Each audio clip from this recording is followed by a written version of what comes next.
Hello दोस्तों, आज आप लोग को पढ़ाएंगे संख्या के प्रकार।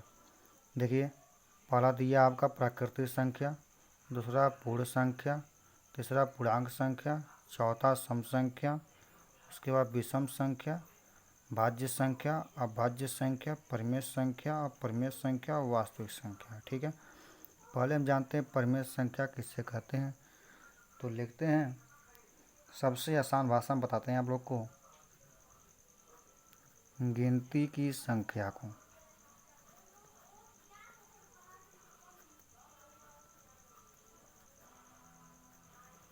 प्राकृतिक संख्या कहते हैं। ठीक है, गिनती की संख्या को क्या कहते हैं? प्राकृतिक संख्या कहते हैं। जैसे 1, 2, 3, 4, 5 डैश डैश डैश अनंत तक। ठीक है, कोई दिक्कत? अब एक बात याद रखिएगा, इसमें एक पॉइंट याद कर लीजिएगा आप लोग। शून्य प्राकृतिक संख्या नहीं है। शून्य प्राकृतिक संख्या नहीं है। ठीक है, और एक बात और याद रखिएगा, प्राकृतिक संख्या हमेशा क्या होती है? प्लस में होती है। किस में होती है? प्लस में होती है। ठीक है, और सबसे छोटी प्राकृतिक संख्या क्या है? 1 है। ठीक है, ये आपका हो गया प्राकृतिक संख्या। गिनती की संख्या को क्या कहते हैं? प्राकृतिक संख्या। जैसे 1, 2, 3, 4, 5, 6, 7 डैश डैश डैश। ठीक है, और एक चीज़ और लिख लीजिएगा, इसे यन से प्रदर्शित करते हैं।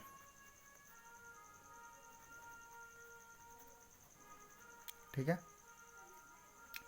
अब आगे आपका पूर्ण संख्या। ठीक है, पूर्ण संख्या आपका आ गया। तो पूर्ण संख्या किससे कहते हैं? तो प्राकृतिक संख्या के आगे अगर शून्य लगा देते हैं तो क्या होता है? पूर्ण संख्या हो जाती है। जैसे यहाँ लिखते हैं, प्राकृतिक संख्या के आगे या प्राकृतिक संख्या में 0 सम्मिलित करते हैं। ठीक है, वैसे लिख देते हैं, प्राकृतिक संख्या के आगे 0 को लगाने से प्राप्त संख्या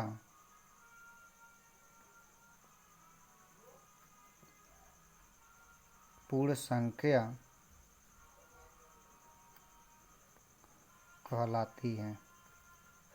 ठीक, जैसे मान लीजिए प्राकृतिक संख्या, अब प्राकृतिक संख्या का आगे यहाँ पे 0 लगा देते हैं तो क्या हो जाएगा?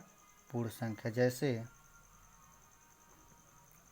या 1, 2, 3, 4, 5 दिया, डैश डैश डैश जाएगा तो यहाँ क्या करिए? 0 लगा दीजिए इसके आगे, ये क्या हो जाएगा आपका? पूर्ण संख्या। ठीक है, इसको W से प्रदर्शित करते हैं। ठीक है, और एक बात याद रखिए आगे, ये आपका प्राकृतिक संख्या हो गया, ये पूर्ण संख्या हो गया। ठीक है, अब आगे हम जानते हैं पूर्णांक संख्या। ठीक है, एकदम जैसे इसमें 0 को शामिल किया तो पूर्ण संख्या बना।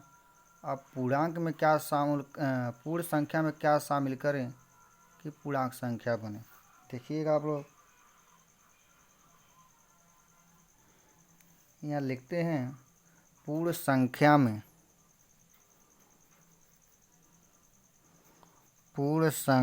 में ऋणात्मक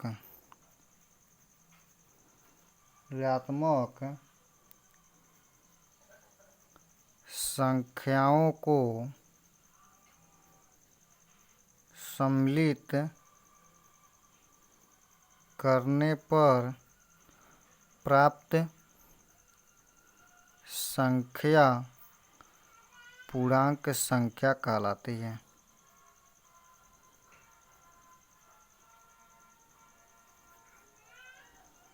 ठीक है, अब देखिए पूर्ण संख्या में अगर ऋणात्मक संख्या को हम सम्मिलित कर लेते हैं वो क्या होती है, पूर्णांक संख्या होती है। जैसे मान लीजिए ये आपका ये पूर्ण संख्या आपका यहाँ से 0 1 2 3 4 5 डैश डैश जाएगा इधर, और इसी में माइनस को सम्मिलित कर लीजिए, -1 -2 -3 इधर चला जाएगा। ठीक है, ये क्या हो जाएगा आपका पूर्णांक संख्या। ठीक है, अब कुछ इसमें नोट बातें हैं, थोड़ा याद रखिएगा, आप लोग नोट कर लीजिएगा। देखिएगा क्या है, देखिएगा जो प्लस में है वो क्या हो जाएगा, धनात्मक पूर्णांक,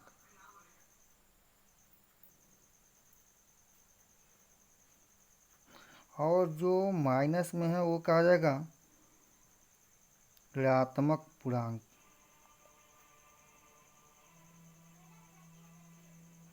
ठीक है, और ये जो शून्य है ना ही आपका प्लस होता है और ना ही आपका माइनस होता है, ना ही ये धनात्मक होता है और ना ही ये ऋणात्मक होता है। ठीक है, समझ में आ गया।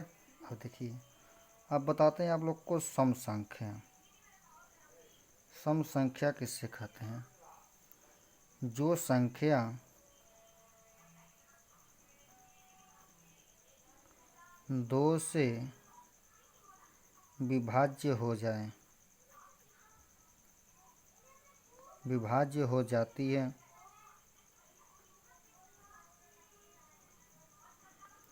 वो क्या होती है, सम संख्या कहलाती है। जैसे 2 4 6 8 डैश डैश डैश। ठीक है, ये क्या है, दो से जो विभाज्य होगी वो आपका सम संख्या होगा। अब इसी की उल्टा क्या हो जाएगा, आपका विषम संख्या। ठीक है, तो विषम संख्या किससे कहते हैं, जैसे मान लीजिए ये आपका विषम संख्या कहलाते हैं, लिखते हैं। ठीक है, तो विषम संख्या किससे कहते हैं, जो दो से नहीं करता है। यहाँ लिखते हैं, जो संख्या दो से विभाज्य नहीं होती है,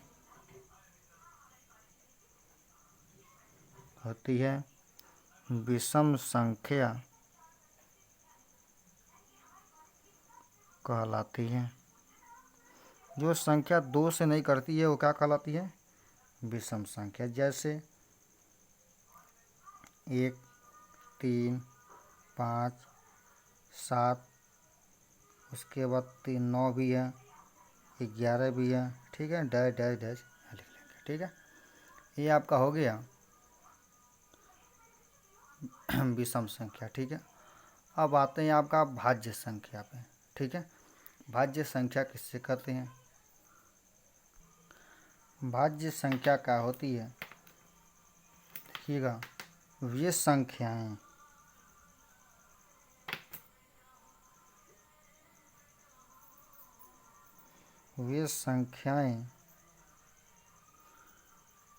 जिसका गुणनखंड होता है वह भाज्य संख्या कहलाता है।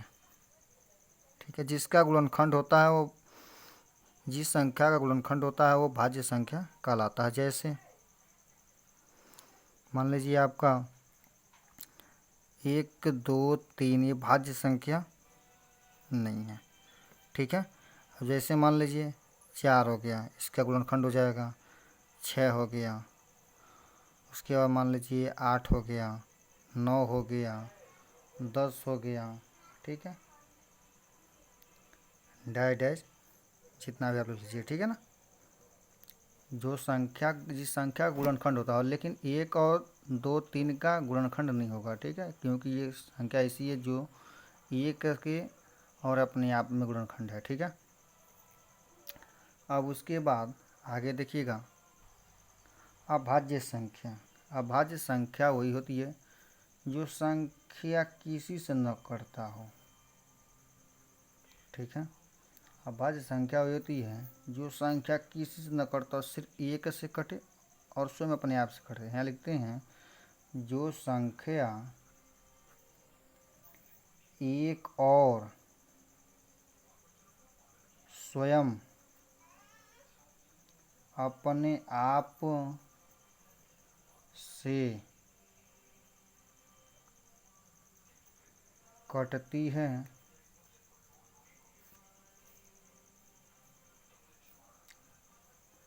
अभाज्य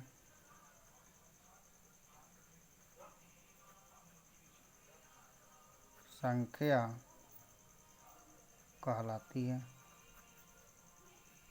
जो संख्या 1 और स्वयं अपने आप से कटती है अभाज्य संख्या कहलाती है। जैसे 2 3 5 7 11 13 डैश डैश डैश, ठीक है, ओके। अब देखिए, अब आगे आप लोग को बताया जा रहा है परिमेय संख्या, ठीक है। परिमेय संख्या किससे कहते हैं?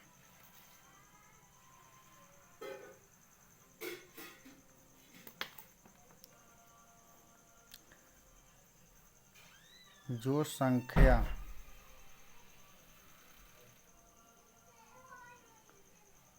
P/Q के रूप में लिखा जा सके परिमेय संख्या कहलाती हैं। जो संख्या P/Q के रूप में लिखा जा सके परिमेय संख्या कहलाती है। जैसे मान लीजिए, यहाँ 1 मिनट, जैसे मत लिखिए, यहाँ लिख दीजिए जहाँ Q≠0, यानी हर में 0 ना हो, ठीक है, 0 नहीं होनी चाहिए। जैसे परिमेय संख्या मान लीजिए 0 भी एक परिमेय संख्या है, 1 भी एक परिमेय संख्या, -2 भी परिमेय संख्या है, 4 भी परिमेय संख्या है, -4 भी परिमेय संख्या है, ठीक है। इसको लिख सकते हैं, ठीक है, नोट में कहीं लिख देते हैं सभी पूर्णांक संख्याएं, चाहे पूर्णांक संख्या परिमेय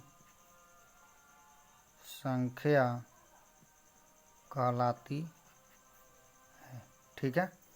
ये आपका परिमेय संख्या हो गया। अब आते हैं आप लोग का अपरिमेय संख्या पे।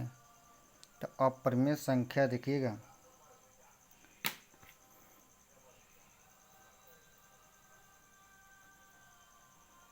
अपरिमेय संख्या आपका क्या होता है, एकदम बिल्कुल ऐसे ही है, फर्क इतना ही है, उल्टा है। जो संख्या P/Q के रूप में लिखा न जा सके अपरिमेय संख्या कहलाती है। जैसे मान लीजिए कड़ी हम 2 लिख दिए हैं, इसको परिमेय संख्या हम लिख P/Q के रूप में लिख ही नहीं सकते हैं।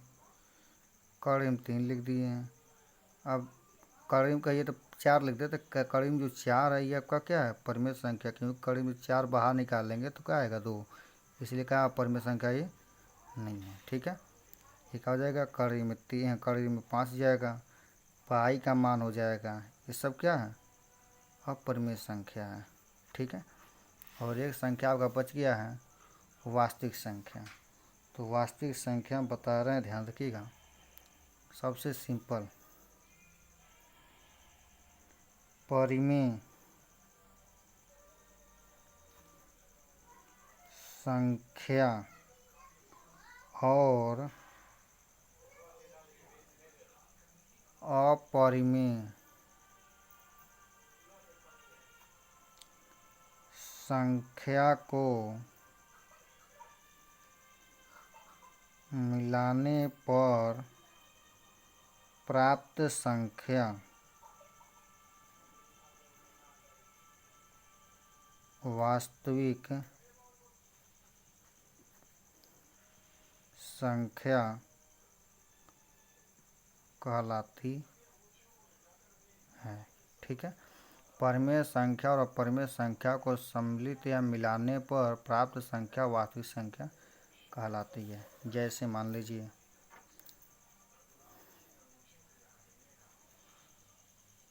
2 भी एक का है वास्तविक संख्या है, -3 भी एक वास्तविक संख्या है, 4 भी वास्तविक संख्या, करीब 5 भी वास्तविक संख्या है, 22/7 भी वास्तविक संख्या है, पाई का मान भी वास्तविक संख्या है। ठीक है, ओके, समझ में आया। देखिए एक बार समझा देते हैं आप लोग को। प्राकृतिक संख्या, गिनती की संख्या क्या कहते हैं, प्राकृतिक संख्या। पूर्ण संख्या, प्राकृतिक संख्या के आगे 0 लगा देने से वो क्या होती है, पूर्ण संख्या होती है। अब पूर्णांक संख्या, पूर्ण संख्या में अगर ऋणात्मक संख्या को सम्मिलित कर देते हैं वो क्या हो जाएगा, पूर्णांक संख्या हो जाएगा। सम संख्या जो 2 से नहीं कटती है, विषम संख्या जो सम संख्या जो 2 से कटती है, विषम संख्या जो 2 से नहीं कटती है। भाज्य संख्या जिसका गुणनखंड होता है, अभाज्य संख्या जिसका गुणनखंड नहीं होता है। परिमेय संख्या जो p/q के रूप में लिखा जा सके, अपरिमेय संख्या जो p/q के रूप में लिखा न जा सके। वास्तविक संख्या, परिमेय संख्या और परिमेय संख्या का मिलाने पर जो संख्या प्राप्त होती है क्या होती है, वास्तविक संख्या है। ठीक है।